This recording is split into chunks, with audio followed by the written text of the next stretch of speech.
Have you ever wondered why we are seeing dramatic increases in health problems since our great-grandparents' time? 100 years ago, people mainly lived and worked outdoors. Many were farmers. Clothes were hung outside to dry. Children played outdoors. Almost everyone spent most of their day outdoors. They rode horses. But now things have changed. Most of us work and play indoors, where we have air conditioning. We work more on computers than on farms. We wash and dry our clothes indoors. We watch TV and surf the internet and play video games. We ride in air-conditioned autos and airplanes and trucks. We even swim indoors. So what does all this indoor activity mean? Less sun. Could less sun be associated with more disease? Let's find out. From sunlight, our skin makes a vital substance, vitamin D. Vitamin D, which is actually a hormone rather than a vitamin, has a major impact on our bodies. It increases activation in more than 2,000 genes. This increased gene activation allows the body to combat disease.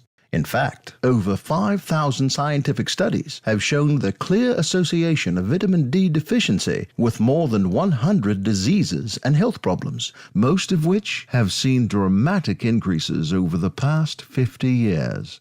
These include some of the big ones: cancer, diabetes, osteoporosis, Alzheimer's, multiple sclerosis, obesity, and heart disease. Even rickets, which supposedly had gone away 80 years ago, has reappeared. Are you at risk for these diseases? Do you get enough vitamin D?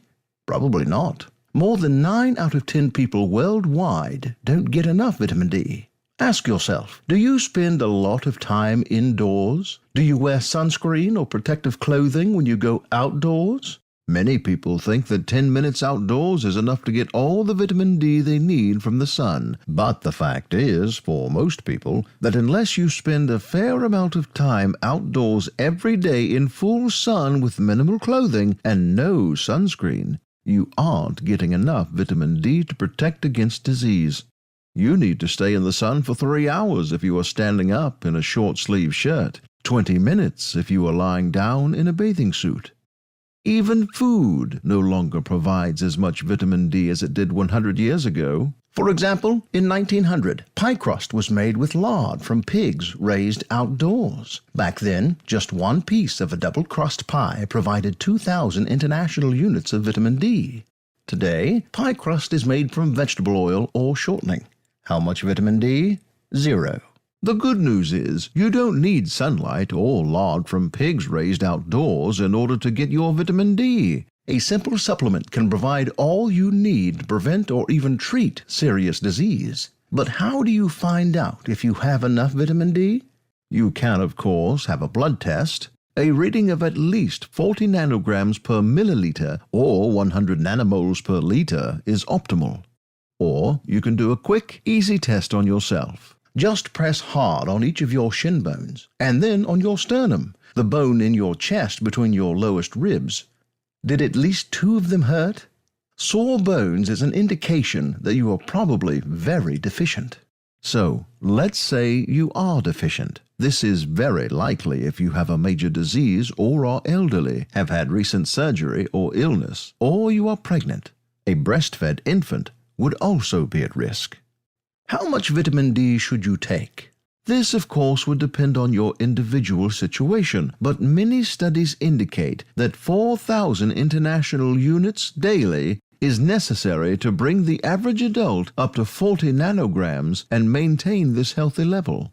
If you know you are at risk for being deficient, you might want to start with a larger dose.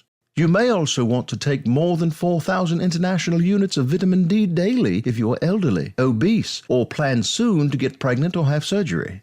You should start feeling noticeably healthier and more energetic within a few days to weeks.